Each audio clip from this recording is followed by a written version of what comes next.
Welcome friends. In this video we will discuss the method of finding mean. In the last video of statistics we have already discussed the direct method of finding mean. In class 10 there are three type of method for finding mean of a data. Last class में हमने direct method से mean निकालना सीखा था. इस video में हम assumed mean method से मीन कैसे निकाला जाता है इसके बारे में डिस्कस करेंगे. तो क्वेश्चन में आपको क्लासेस दी हुई होंगी और फ्रीक्वेंसी भी दी गई होगी. अब देखो एज्यूम्ड मीन मेथड में हमें डेविएशंस निकालनी पड़ती हैं और डेविएशंस क्या है ये मैं आपको अभी बताऊंगा. सबसे पहले इस मेथड का नाम है एज्यूम्ड मीन. तो हम एज्यूम करेंगे मीन को, लेकिन मीन एज्यूम कहाँ से करेंगे उसके लिए आपको निकालना पड़ेगा क्लास मार्क्स. तो सबसे पहले हम निकालते हैं क्लास मार्क्स जिसको हम कहते हैं एक्सआई.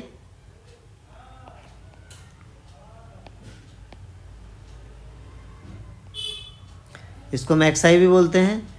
और लास्ट वीडियो में हमने डायरेक्ट मेथड में भी हमने क्लास मार्क्स निकाला था. इसका फॉर्मूला होता है लोअर क्लास लिमिट यानी कि 0 प्लस अपर क्लास लिमिट 10 और डिवाइडेड बाई 2. तो 0 प्लस 10 डिवाइडेड बाई 2 आएगा 5. फिर 10 to 20 यानी 10 प्लस 20 30 हो जाएगा डिवाइडेड बाई 2, ये आ जाएगा 15. अब देखो 10 का डिफरेंस आ रहा है तो अगली टर्म आपकी हो जाएगी 25, फिर हो जाएगी 35 और फिर 45. ओके.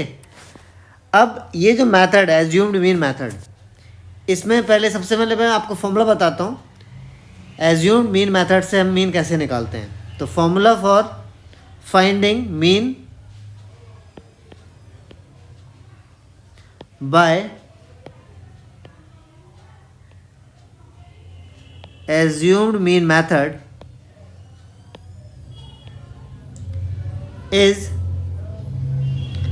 mean, जिसको हम एक्स बार से डिनोट करते हैं, इज इक्वल टू होता है assumed mean a plus minus, ये प्लस माइनस क्यों अभी बताऊंगा, समेशन ऑफ यानी sum of F I D I divided by sum of F आई.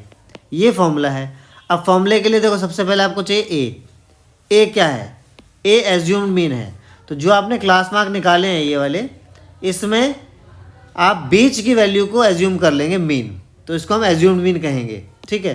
तो सबसे बीच में कौन सा पड़ रहा है 25.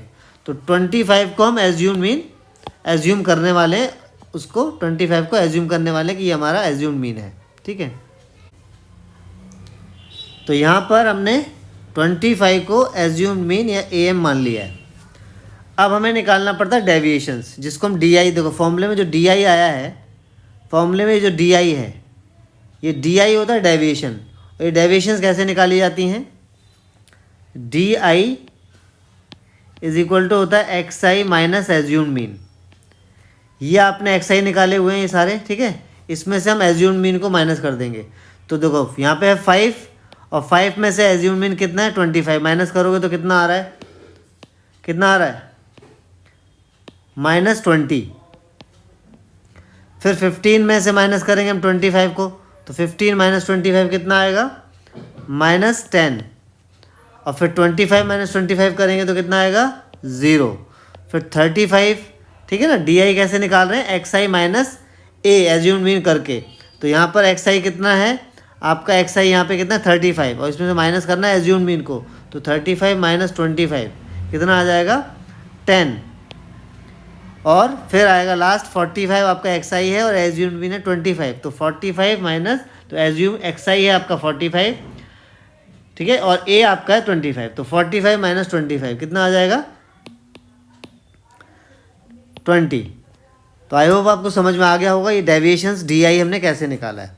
अब फॉर्मूले में देखो क्या लिखा हुआ है, सम करना है F I into D I का, F I into D I का सम करना है. तो F I into D I निकालना पड़ेगा तभी तो सम करेंगे. तो ये है आपके एफ आई, जो फ्रीक्वेंसी दी हुई होती है ये आपका एफ आई होता है. ये आपने अभी डी आई कैलकुलेट किया है, तो हम एफ आई को डी आई से इंटू करेंगे. ठीक है. ये आपका एफ आई हो गया और ये आपका डी आई हो गया. इनको आप मल्टीप्लाई करें तो देखो सबसे पहले 7, यहाँ पर था 7, तो 7 इंटू -20. तो यहाँ पर आप एक नया कॉलम बनाएंगे एफ आई इंटू डी आई. तो 7 इंटू -20 आएगा -140, और 8 इंटू -10 आएगा -80, 15 इंटू 0 आ जाएगा आपका 0, 11 इंटू 10 110, और 9 इंटू 20 180। इसका जो सम होगा उसको कहा जाएगा समेशन, या सिग्मा भी कहते हैं, उसको हम कहेंगे सिग्मा FI/DI। इसका जो सम होगा, अब देखो यहाँ पे जो नेगेटिव वाले हैं ऊपर, इनको अलग ऐड कर लो, -140 और -80 को अलग ऐड कर लो, तो ये आ रहा है -220, और ये पॉजिटिव वाले अलग ऐड कर लो, 110 और 180, तो ये हो जाएगा 290।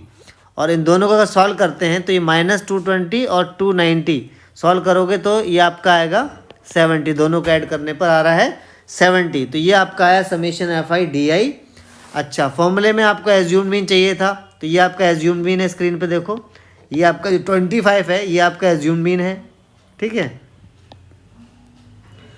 और आपको चाहिए FI/DI, ये आपका आ चुका है FI/DI, और आपको चाहिए सम ऑफ FI, ऑल फ्रीक्वेंसीज। तो ये सम ऑफ ऑल फ्रीक्वेंसीज अगर आप निकालेंगे 7 + 8 + 15 + 11 + 9, तो ये आपका आएगा टोटल 50। अब हम फॉर्मूले में रख देंगे, तो mean by assumed mean method, तो फॉर्मूला होता है एज्यूम्ड मीन। अच्छा, ये प्लस माइनस क्यों लिखा है मैं आपको बोला था बाद में बताऊंगा। तो यहाँ पर देखो, जब आपने FI/DI का सम निकाला था तो ये पॉजिटिव निकला है 70, क्योंकि 290 बड़ा था, 290 पॉजिटिव वैल्यू है और -220 नेगेटिव वैल्यू थी। तो पॉजिटिव वैल्यू बड़ी थी तो पॉजिटिव साइन आया। अगर कभी नेगेटिव वैल्यू बड़ी होगी तो FI/DI नेगेटिव का भी आ सकता था, इसलिए फॉर्मूले में बीच में प्लस माइनस इंडिकेट करता है। अगर FI/DI माइनस का आएगा तो आप बीच में माइनस लिखेंगे, ठीक है। तो यहाँ पर एज्यूम्ड मीन इस क्वेश्चन में था आपका 25, तो इसको हम लिखते हैं 25। अब यहाँ प्लस माइनस में से आपको दोनों साइन नहीं लिखने, अगर FI/DI प्लस का है तो प्लस का लिखेंगे, और FI/DI हमारा यहाँ पे पॉजिटिव है तो पॉजिटिव लिखेंगे, और नेगेटिव आया होता अगर तो नेगेटिव लिखते। तो यहाँ पर आपका आएगा प्लस FI/DI का सम आया है 70, और समेशन ऑफ FI आया है 50। ये आपका समेशन ऑफ FI आया था 50, इसको डिवाइड कर दिया। अब इसको हम सॉल्व कर लेंगे, तो देखो यहाँ पर 0 से 0 कैंसिल हो गया, तो 25 + 7 को 5 से डिवाइड करेंगे तो 5 × 1 = 5, 2 बचा है, और 2 में 0 लग जाएगा पॉइंट के बाद, तो 20 हो जाएगा। तो 5 × 4 = 20, और 20 + 1.4 आप करेंगे तो 26.4, ये आपका मीन आ गया। और सेम क्वेश्चन मैंने डायरेक्ट मेथड से कराया था, अगर आपको याद हो, तो उसमें भी मीन यही आया था। तो मेथड चेंज हुआ है, आंसर चेंज नहीं हुआ है। आई होप आपको ये मीन निकालने का मेथड, जिसको हम बोलते हैं एज्यूम्ड मीन मेथड, ये आपको समझ में आया होगा। नेक्स्ट वीडियो में हम स्टेप डेविएशन मेथड को डिस्कस करेंगे। Till then, good bye.